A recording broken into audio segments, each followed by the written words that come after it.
Драги гледачи, светот останува на младите. Парола кажана секојдневно. Секоја година, секоја измината деценија. Кажана од разни луѓе. Големи, поголеми и најголеми. Луѓе со идеали, но и без идеали. Искрени луѓе, но и не толку искрени луѓе. Парола кажана и кога се работи, толку повеќе кога не се работи. Редно е ние младите, користејќи го интернет просторот, да поставиме едно прашање. Погласно и појасно. Каков тоа свет ни оставаат на нас помладите? Добре дојдовте во првата епизода на 45 минути. Моето име е Данило Крстовски и ќе бидам вашиот водител. Целта на овој подкаст е да го одговори токму тоа прашање, бидејќи групацијата која најмногу тоа ги засега се токму ние, а тоа се младите. Ние сме скромна екипа, дечки со ентузијазам и без искуство. Затоа сакам однапред да се извинам за секоја наша немарливост. За секоја наша аматерска грешка, сакам да ви дадам до знаење дека работиме искрено и од срце. Токму можеби поради целиот концепт на нашиот подкаст, а тоа е да го одговориме тоа прашање, сефтето на оваа прва епизода, на првите 45 минути, е идеално да го почнеме со млад човек. Млад политичар, но со искуство. Со мене денеска е Филип Јаневски, советник во Советот на град Скопје. Филип, добре дојде. Добре се најдов. Со оглед на тоа дека јас и ти се познаваме, би сакал пред јавноста да те прашам дали би ти пречело доколку ти се обраќам на ти? Не, апсолутно. Баш ми е мило. Втор мандат како советник во главниот град. Доаѓаш од партија која, да кажеме, не е дел од традиционалните партии во Македонија. Тоа е Глас за Македонија. Знам дека терминот мала партија не е многу намерак на припадниците на тие партии. Првиот мандат го имаш добиено на 23-24 години, така? На 23. На 23. Би сакала да те прашам, што те натера да се вклучиш во политика на тие години и да кажеме до толку да впловеш во сериозни води како што е најдинамичниот совет општински во државата? Ти благодарам на прашањето. Јас знаев дека ќе бидам политичар и дека ќе се занимавам со политика од мојата 12-та година, значи веќе 16 години од мојот живот, повеќе од половина, бидејќи уште кога бев дете, јас сум роден во 90-тите години, сум дете на тие генерации, а во Македонија имаше исклучително тешки периоди, економски, политички, во 90-тите и 2000-тите години. Јас како дете уште посведочив на многу голема економска сиромаштија, многу тешки услови за живот во Македонија. Поведен од тие слики, од тие искуства, јас уште на 12 години решив дека сакам да го подобрам општеството околу мене, животот на луѓето околу мене, и поради тоа одлучив дека најдобар начин за тоа да го направам е тоа да биде преку политиката. Така што јас едва чекав да наполнам 18 години за да прв пат да излезам на избори за да гласам, тоа се парламентарните избори вонредни во 2016 година. Не сум пропуштил никогаш изборен циклус за гласање, а решив да се вклучам во локалната самоуправа, бидејќи проблемите кои што ги имаат граѓаните доаѓаат токму од местата кај што живеат, токму од малите местни заедници, токму на улиците кај што граѓаните се израснати, каде што прв пат си играат со своите пријатели кога се деца, каде што раснат, каде што созреваат, каде што основаат семејства, и тие локални проблеми најдобро може да ги реши локалната самоуправа која што е најблиску до граѓаните. Заради тоа решив да влезам во локалната политика како за почеток. Таму да ја почнам промената со помали работи кои што може да се подобрат. Ова можам да го поврзам со мислата дека демократијата почнува од доле нагоре, односно ако не се интересирате за локалните проблеми, тогаш централните проблеми се многу подалеку од вашиот реон и на разбирање, но и на дофат. Припремајќи се за ова наше интервју, разгледав една анкета на студентари од минатата година и е поврзано со интересот на младите во политиката. И вели дека речиси 70% од младите се општествено неактивни, додека само 7% се политички или на друг начин општествено активни. Тоа се мислам дека ќе се согласиме дека тоа е трагична бројка. Дали ти имаш некоја перцепција, односно која е твојата перцепција, зошто младите вака реагираат на ова многу битно прашање?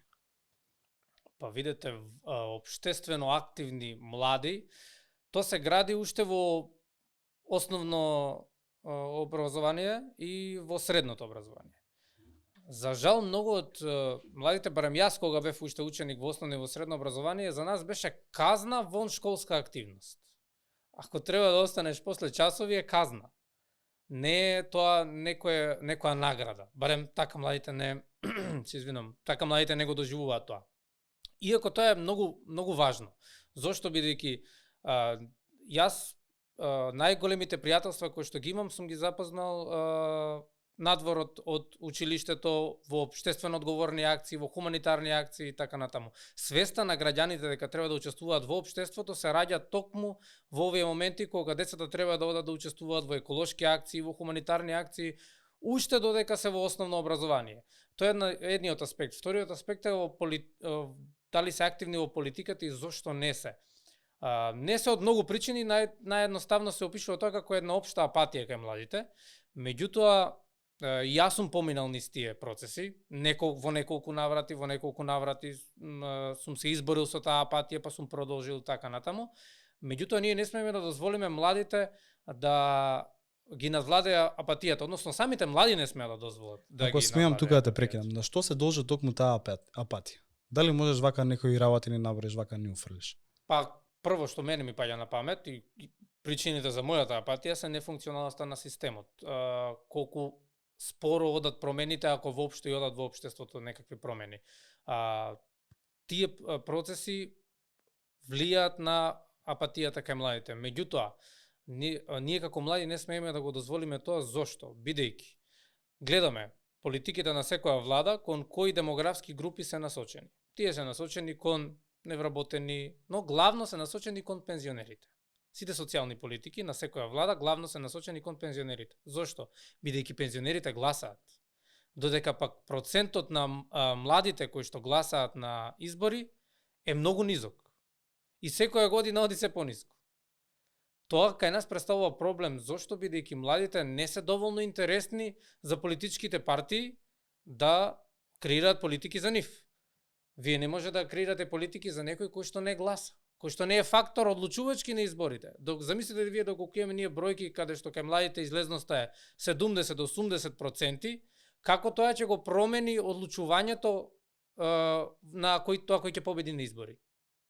И тука ќе допринесе кон креирање на повеќе и повеќе политики за младите. Така што ние мораме да се избориме за нашиот простор, ние мораме да се факторизираме со поголема масовност, не со апатија. Бидејќи ти си самиот председател на подмладокот на твојата партија, ако не грешам,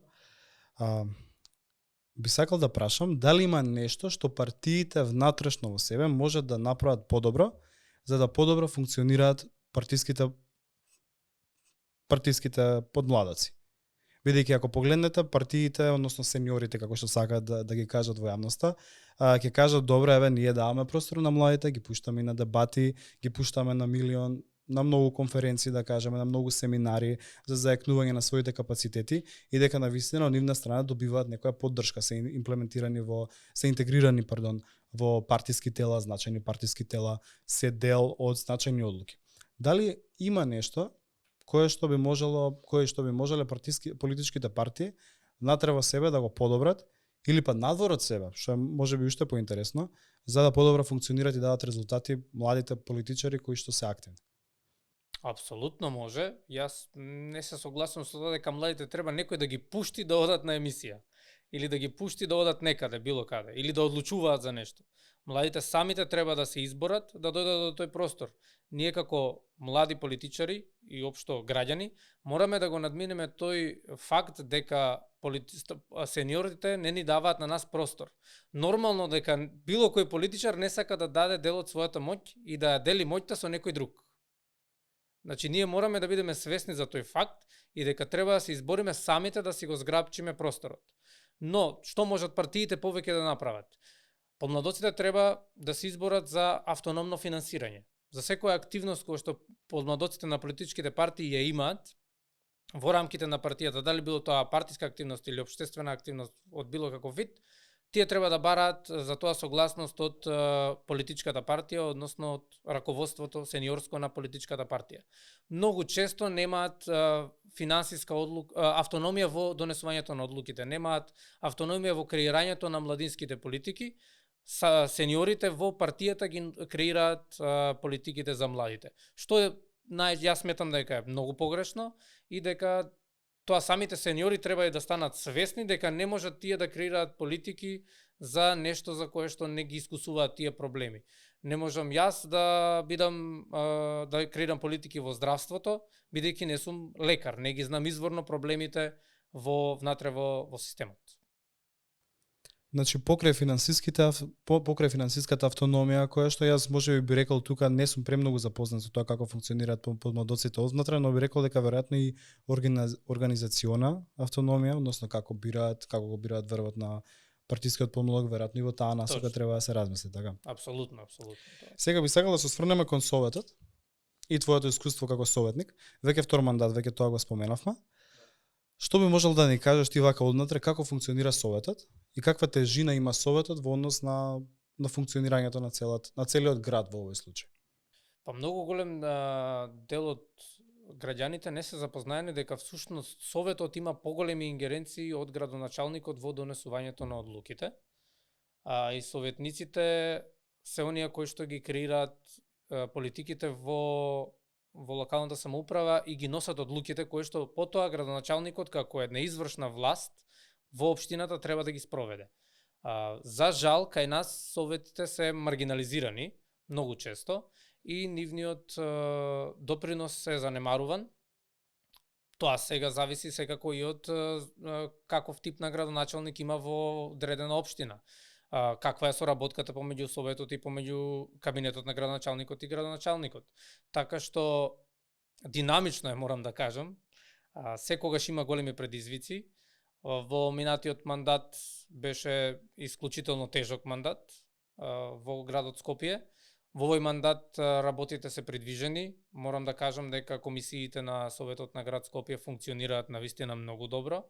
Се водат многу долги дискусии за тоа како да се подобрат сите аспекти на локалното и урбано живење во Скопје. Така што имаме исклучително квалитетен состав на Советот на град Скопје и на комисиите. Така што можам да кажам дека се движиме во вистинска насока. Морам да напоменам дека треба побрзо да се движиме во таа вистинска насока, бидејќи граѓаните очекуваат резултати и ние сме им го дале зборот дека ќе ги испорачаме тие резултати. Би се задржал само на уште едно прашање, поврзано со младите и нивното учество, и особено ова што го поврзавме со Советот. Ти си веројатно запознан, но кон пошироката јавност би сакал да ги потсетам на еден закон кој што се однесуваше на Законот за младинско учество и младински политики, кој што промовираше, односно направи основа за формирање на тие локални младински совети. Сега ти како релативно млад советник, како гледаш на тој локален младински совет како концепт? Како што и некаде нели веќе и во пракса функционира, односно дали функционираат тие совети? Дали сметаш, моето конкретно прашање е дали сметаш дека тие локални младински совети даваат некоја тежина на младите или можеби со креирање на таквиот локален младински совет уште повеќе ги оддалечуваат од онаму каде што има вистинска моќ, а тоа е твоето советничко место? Така, одлично прашање. Ги доближуваат до позициите на моќ доколку функционираат.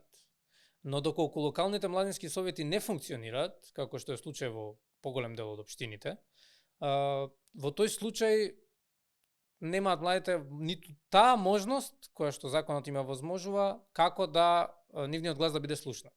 Јас сметам дека е добра основа законот, апсолутно, треба да биде донесен, тој е првично донесен 2020, ако не се лажам. Мислам дека треба да се надгради и да се прошират ингеренциите на локалните младински совети, тие да учествуваат во креирањето на политиките на локалната самоуправа и да имаат право да поднесуваат предлог одлуки до Советот на градот Скопје.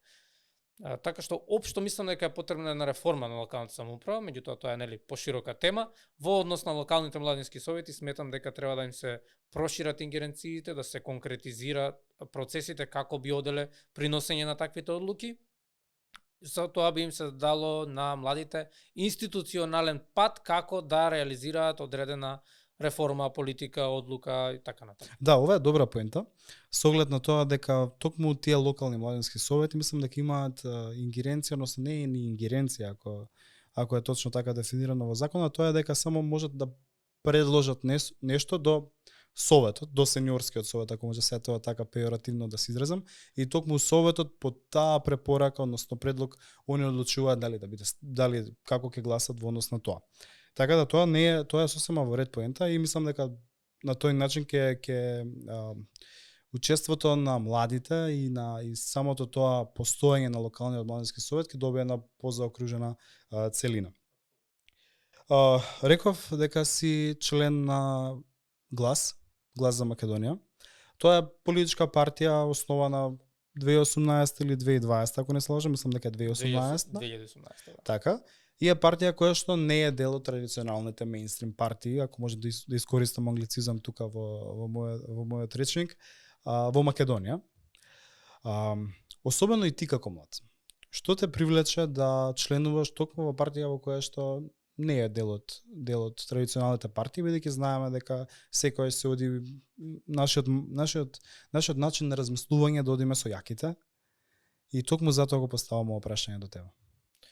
Па јас се одлучив да стапам во Глас за Македонија како политичка партија уште при самото основање, бидејќи сакав да направам свежа промена. Сакав да покажам дека постои друг пат освен двете мејнстрим партии. Сега во Македонија тоа се покажа апсолутно дека е возможно и општо во плурализмот во Македонија се покажува дека тоа е возможно. Постојат трети партии секогаш, така го нарекуваат тој трет пат, меѓутоа има повеќе партии кои што имаат поголема политичка тежина, не се само двете мејнстрим партии.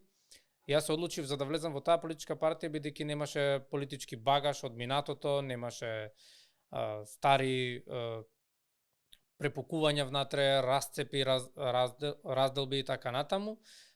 Се одлучив за тој свеж почеток, со таа една нова свежа програма на политичката партија Глас за Македонија и со нова идеологија каде што можеме да покажеме дека концептот за граѓанска држава може да се примени во Македонија и тој да допринесе кон просперитет на државата и на граѓаните во Македонија.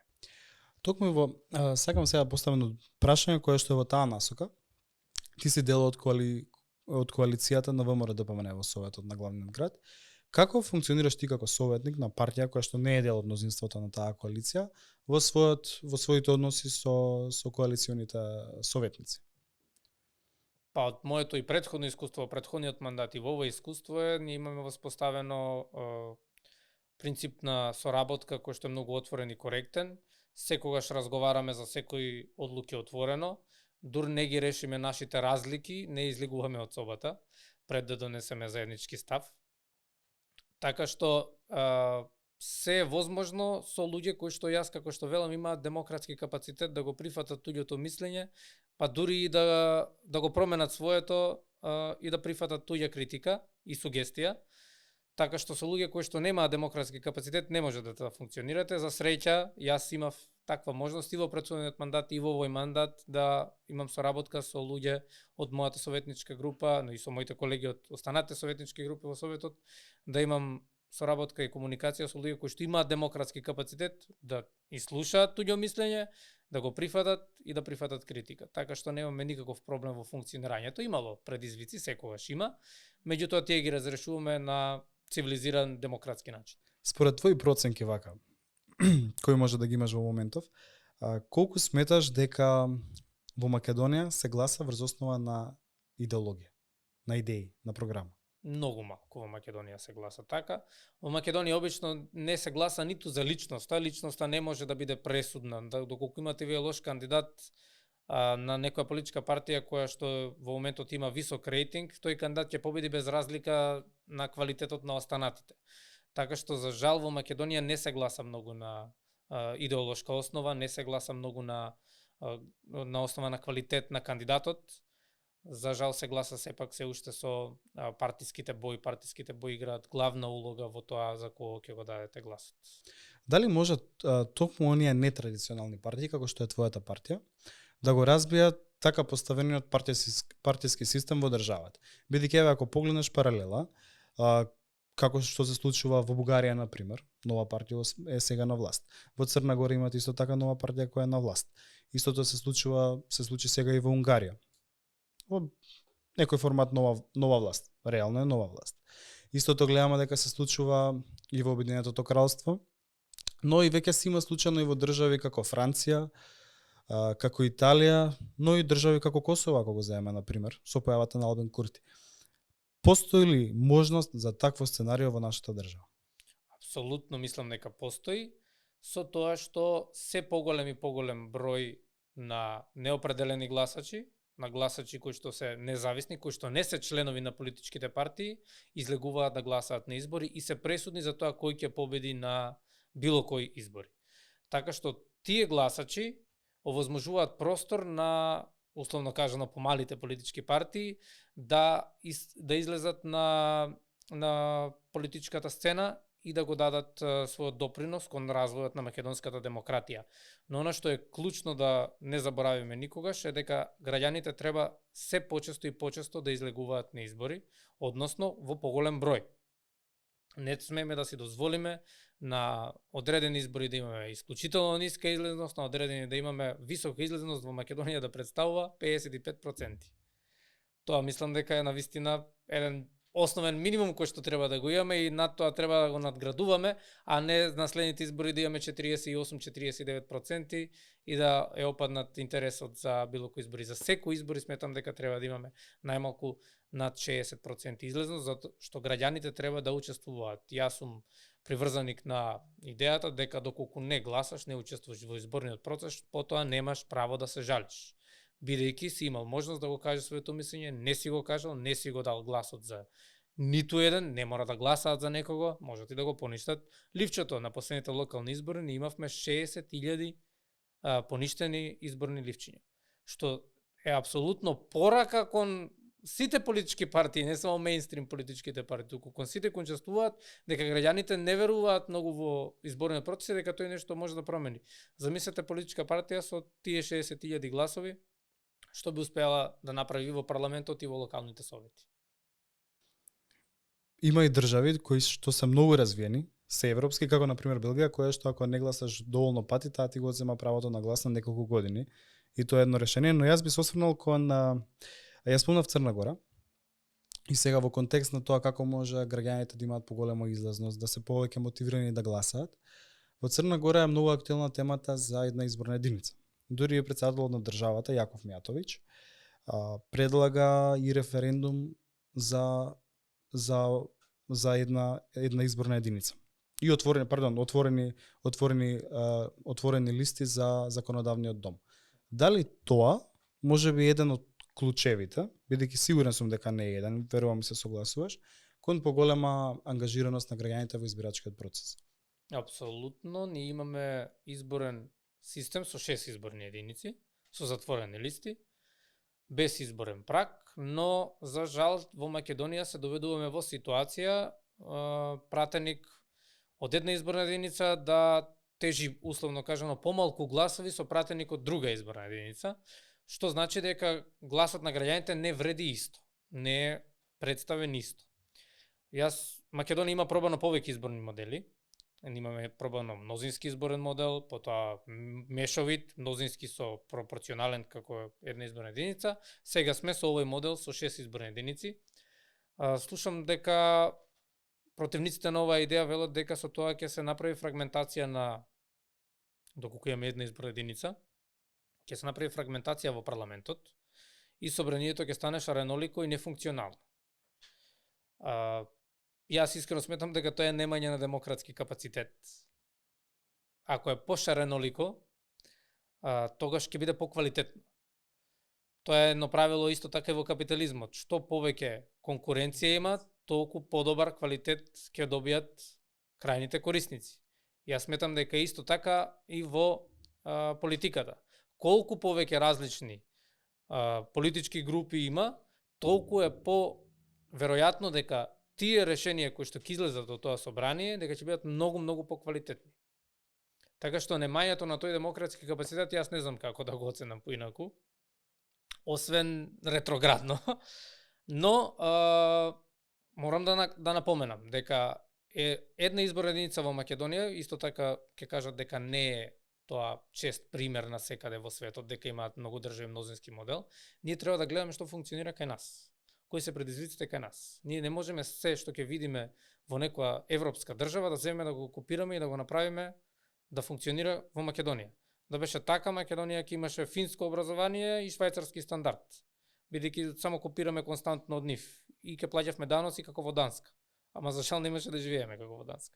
Ние треба да ги видиме актуелните проблеми, тука кои проблеми се појавуваат од нашиот систем и потоа да преминеме кон решавање на тие предизвици и проблеми во функционирањето на нашиот систем. Една изборна единица ќе допринесе граѓаните да бидат еднакво представени, ќе допринесе да секој граѓанин биде представен во парламентот, да немаме ситуации како во 2016 година, каде што 100.000 граѓани кои што гласаа останаа без представници во парламентот, што е страшна бројка, 100.000 луѓе да немаат представници во Македонското собрание. Ќе се допринесе кон демократизација на општеството и поголема излезност на гласачите, но тука пропратно мора да се напомене дека листите треба да бидат отворени. Затоа е важно овие изборни реформи да се направат најмалку една година пред следните парламентарни избори. Бидејќи ќе треба процес на навикнување на гласачите. Гласачките ливчиња ќе изгледаат поинаку од тоа што се сега, процесот ќе изгледа поинаку, гласањето ќе трае подолго и така натаму, затоа треба да се подготват и граѓаните и државата да може да спроведе такви едни избори. Веројатно и епилогот од тоа ќе биде поквалитетен избор на кандидати во законодавниот, за представници во законодавниот дом. Токму и натака сакав да го поставам и следното прашање, а тоа ми е поврзано со ова што го зборувавме, степенот на коалицирање и прагматичноста на партиите кои што ја употребуваат во однос на тоа. Ако погледнеш во Соединетите американски држави е сосема поларизирана сцената идеолошки. Дали и во Европа е така меѓу другото, ако погледнете Полска надолу и како се размислува во некои земји кои што се да кажеме либерални во Европската унија.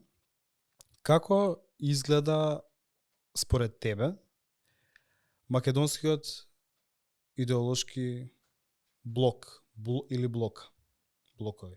Па за жал, кај нас поделбата се прави на многу непринципиелни теми. Ние поделба правиме по националните прашања.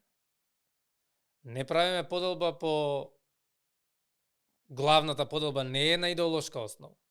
Ние правиме поделба по национални прашања, по етнички прашања, по прашања кои што треба да не задираат во нормалното функционирање на државата и на институциите.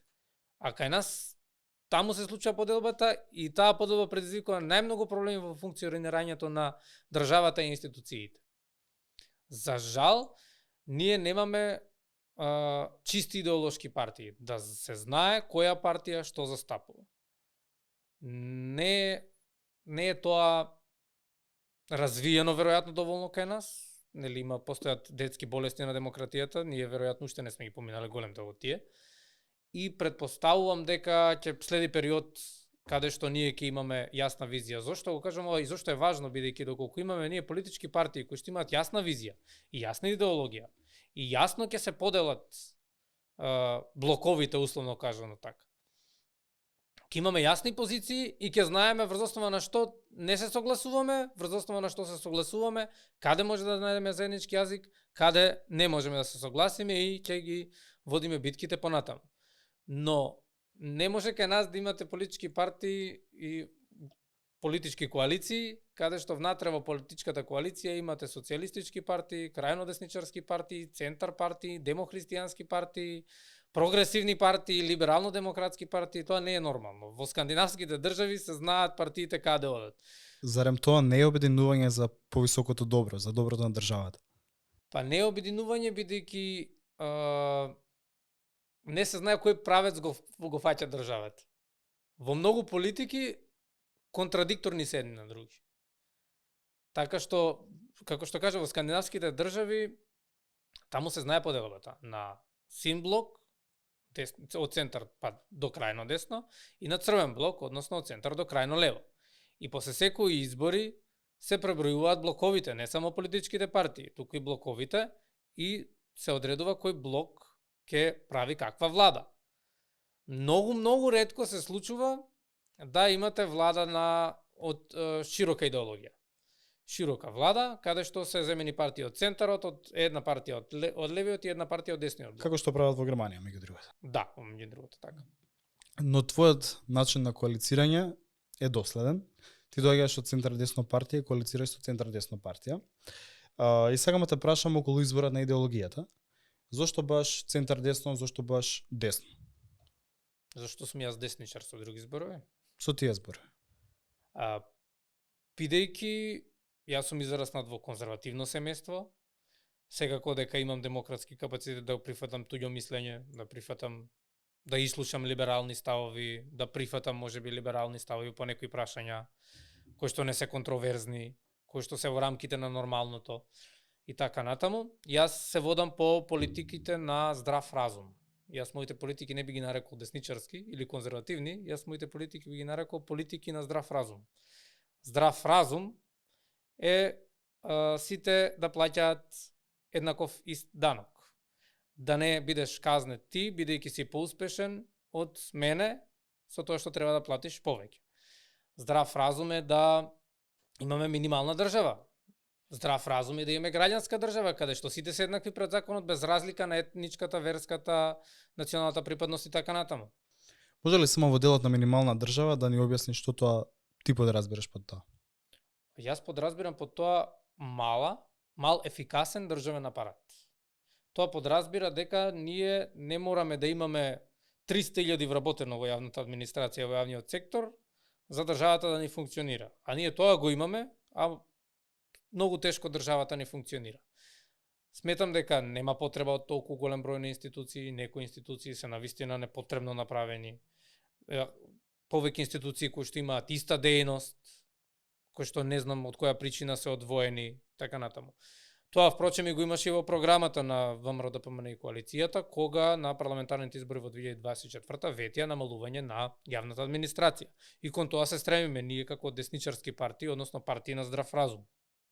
Бидејќи се покажа дека гломазноста на администрацијата всушност е потешкотија и го кочи функционирањето на државата, не допринесува кон поголема функционалност на институциите.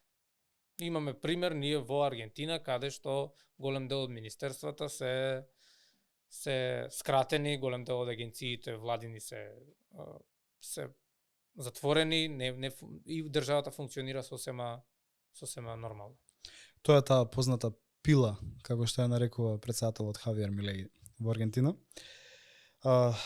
Може да заклучиме вака, дека широм Европа, и особено со влијанието на Доналд Трамп, имаме пораст на десницата многу повеќе од тоа што било пред 10 години.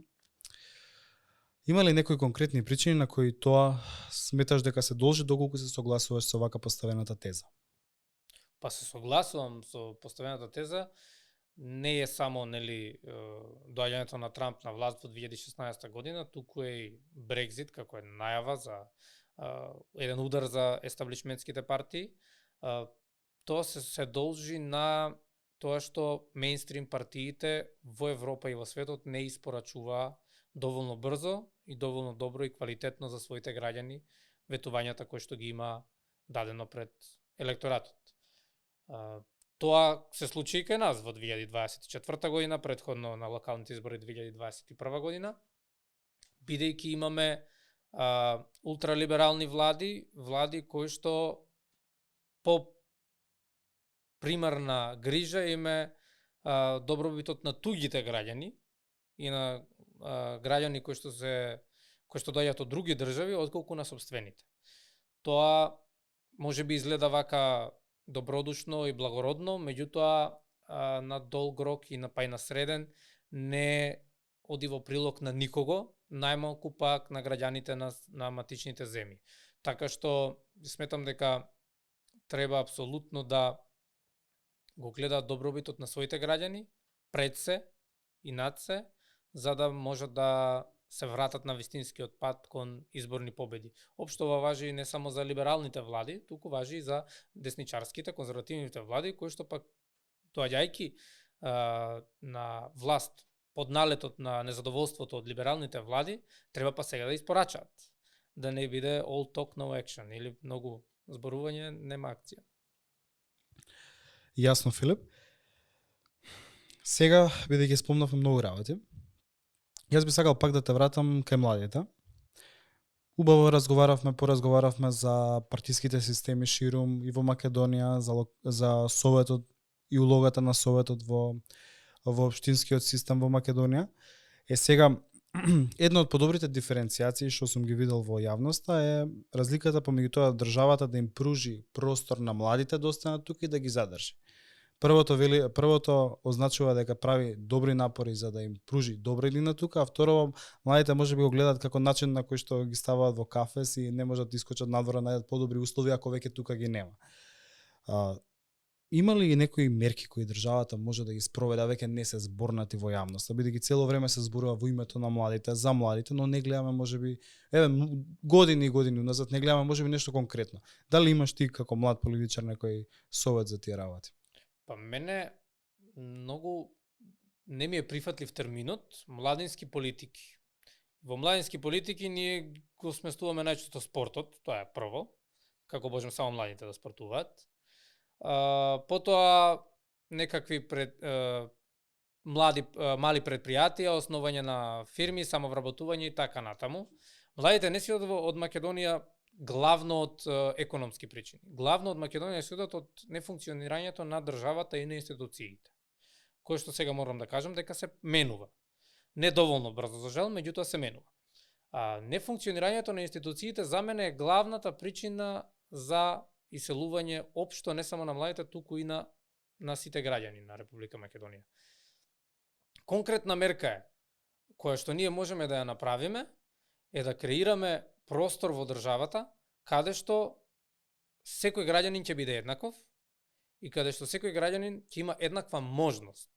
Не да имаме сите еднаков исход, како што тоа е комунистичкиот, социјалистичкиот сон, туку да имаме еднаква можност за да успееме. Сите да бидеме исто. Односно, еднакво да вредиме пред законот. Таа мерка, можам да кажам, дека ќе допринесе за младите да останат овде и својот живот да го градат овде. Може погрешно да се нарече мерка туку тој како една политика, како една водилка која што треба да не води, но ние мораме да престанеме да ги третираме младите дека се занимаваат само со спорт и само со култура. Економските прашања се прашања на младите. Политичките прашања се прашања на младите. Социјалните прашања се прашања на младите. Националните прашања се прашања на младите, бидејќи младите ќе живеат во оваа држава за 20 години од сега, чувствувајќи ги последиците од одлуките што се носат за решавање на овие прашања. Младите се оние кои што сега мора да учествуваат во политиката, пак ќе се навратам на тоа, бидејќи ќе ги живеат последиците од нивното неучество во политиката. И доколку не учествуваме ние во политиката како млади, тогаш ќе се носат одлуки без нас. Без наша согласност, без наше мислење, без наш инпут. И ние ќе ги живееме последиците од таквите одлуки донесени, кои што се донесени без да се земе предвид одлучувањето на младите и мислењето на младите. Зборуваме за политики, зборуваме за политичари, зборуваме за млади. Неминовно, ако најдеме НЗ со новија теми, тоа е социјалните медиуми. Се што се пласира, веројатно младите најмногу информации црпат од таму. Која е твојата перцепција за социјалните медиуми односно за политиката во време на социјални медиуми? И она позната фраза на TikTok политичари. Па вака, тие се една алатка која што може да допринесат кон демократизација на општеството, тоа е неспорно. и допринесуваат кон демократизација на општеството. Но се многу штетни доколку не ги користиме внимателно и не ги користиме со одговорност. Многу често се случува кликбейт, политичарите да ги злоупотребуваат социјалните медиуми, да испраќаат лажни пораки на социјалните медиуми, да водат црна кампања на социјалните медиуми кон своите политички противници и така натаму. Сега вестите многу побрзо патуваат преку социјалните медиуми, веднаш дознаваме се што се случува, не мора да чекаме попладневни вести или вечерните вести или дневникот за да видиме што се случува во државата, веднаш знаеме. Така што мораме да ги користиме со голема одговорност, со цел да не наштетиме на демократските процеси во државата. Ги спомна тие кликбейтови. Имаме ли ние, не само како млади, туку како граѓани, доволна медиумска писменост, како што сакаат да ја кажат? Јас не би го користел терминот писменост, би го користел разбирање на како функционираат медиумите, за да не потпаднат под трикот или везот на овие кликбейтови. Па морам да кажам дека се подобрува ситуацијата во последните години, но се уште не на нивото кое што задоволително за масовната јавност да препознава лажни вести. Така што има уште простор за работа да се подобрува ситуацијата, но во вистински правец се движи цел тој процес. Реално фативме многу работи, а мислам дека веќе и се приближуваме кон крајот на нашиот подкаст.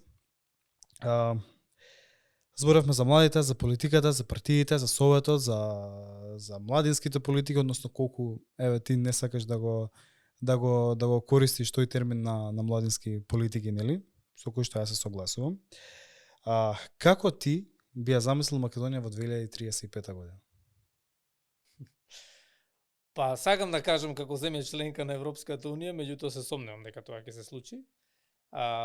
Но би ја замислил како функционална држава, граѓанска држава, функционална држава, која што ќе биде еднаква кон сите своји граѓани, која што ќе им служи на своите граѓани, бидејќи државите се создадени како институции, како систем на институции, да им служат на сопствените граѓани.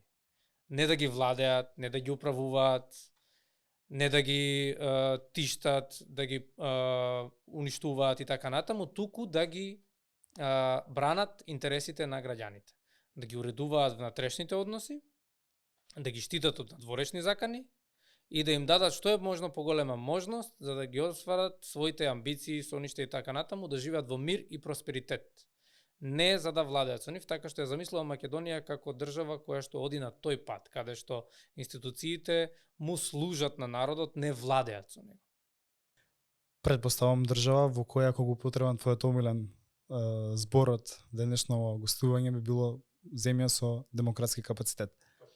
Има ли некои конкретни реформи без кои што ние не би биле таа држава која што ти ја збориш за 9 години од сега? Да, апсолутно, владењето на правото е клучно. Меѓутоа, јас секогаш го напоменувам ова каде што имам прилика, еве сега и овде. Нам ни се потребни политичари со интегритет. Само политичари со интегритет може да станат државници кои што ќе ги спроведат реформите кои што се потребни на Македонија. Имаме такви случаи на политичари со интегритет во Македонија, се повеќе, тоа ме радува, и тој тренд не треба да престане, тој тренд треба да се зголемува, каде што политичарите ќе го прават она што е исправно дури кога никој нема да ги гледа. Тоа е една дефиниција на што е тоа интегритет. Без тоа било какви реформи нема да успеат. Така што за било која реформа нам ни се потребни политичари со интегритет, кои што нема да имаат задни намери, кои што нема да ги гледаат личните интереси или уште полошо партиските интереси, уште полошо па дневно партиските интереси. Барем да се на долг рок тие партиски интереси. Нам ни се потребни политички партии, здрава опозиција, нормално здрава власт, здрава опозиција. Доколку имаме здрава опозиција, ќе имаме уште по-силна и по-здрава власт. Така што за да се оствари било кој од тие константи во оваа равенка, потребни се политичари со интегритет. Во контекст на демократскиот капацитет, сакам да те прашам, како го преципираш нивото на културата за дебата во нашата држава? Па за жал ниско е нивото. Многу често се служиме со, мислам не ние, но голем дел од политичарите се служат со лични напади. Со напади кои што се ниски, но јас се водам од принципот кога аргументите престануваат, тогаш почнуваат личните напади. Маргарет Тачер познато вели дека кога ќе почнат да напаѓаат лично, тоа значи дека победуваш во дебатата. И јас се водам по тоа, никогаш не напаѓам лично, ниту пак се реагирам кога мене ме напаѓаат лично, тоа се случувало многу често во моето искуство 5-годишно речиси во Советот. Секогаш се држам до она што е суштината и она што е главната тема на разговор. Ако може да направиме паралела помеѓу советник во Совет и пратеник во собрание, малте не многу пратеници во собранието, нели почнале како советници во својата матична општина. Како би го оценил тој сооднос на дебатата внатре во општината, во рамките на Советот и во собранието? Сега ти немаш искуство како пратеник, но дебатите, односно седниците се гледаат, многу повеќе вести се продуцираат од собрание за разлика од седниците на било кој совет во државата, па и на главниот град во државата. Да. Различно е многу. Во советите на општините се водат некогаш и неколку дневни дебати и се некако посебно во помалите општини се во некаква неформална атмосфера и покрај тоа што одат во живо седниците и така натаму, па се кажуваат секакви бисери на седниците. Не дека тоа не се случува во собрание, меѓутоа многу повеќе го има во Советот. Собранието треба да представува нели дом на демократијата и таму нивото треба и мора да биде повисоко, бидејќи се расправа за целата држава. Постојат начини како да се подобри тоа културата на дебатирање и во советите и во собранието и се надевам дека наскоро тоа ќе се случи. Ти благодарам за убавото гостување. Мене ми е многу драго, а и на нашата екипа ни е многу драго што имавме вакво убаво сефте, да кажеме вака народски, со млад, перспективен политичар, со интересен профил, човек кој што не доаѓа од традиционалните партии, но ете имавме една многу убава и длабинска конверзација за многу битни теми за нашата за Македонија. Дали сега при самиот крај на нашиот подкаст јас спремив брзи прашања, односно 45 секунди брзи прашања за тебе, кои што би сакала да ти ги поставам. Дали си ти спремен за тие? Секогаш сум отворен за брзи прашања. Добро, мислам дека може да почнеме. Може. Филип, најубав македонски збор? Љубов. Еден збор за македонската политика? Забавна. Кој збор најдобро би опишал генерација Z? Упорни. Омилен македонски филм?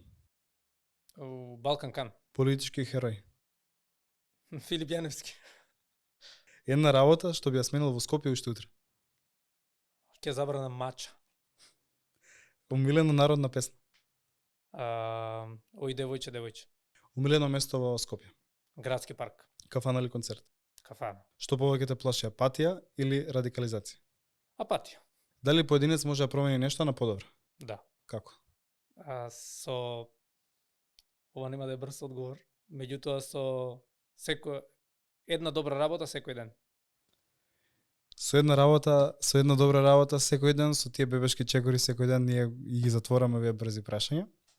Филип, многу ми беше драго што беше нашиот прв гостин. Ти благодарам на поканата.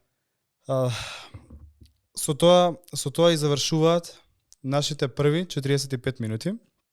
Ви благодариме на сите за вашата поддршка и внимание што ни обрнавте овие наши 45 минути. Се надеваме дека со секоја емисија ќе станеме се подобри и подобри. До тогаш останете поздравени и чувајте се.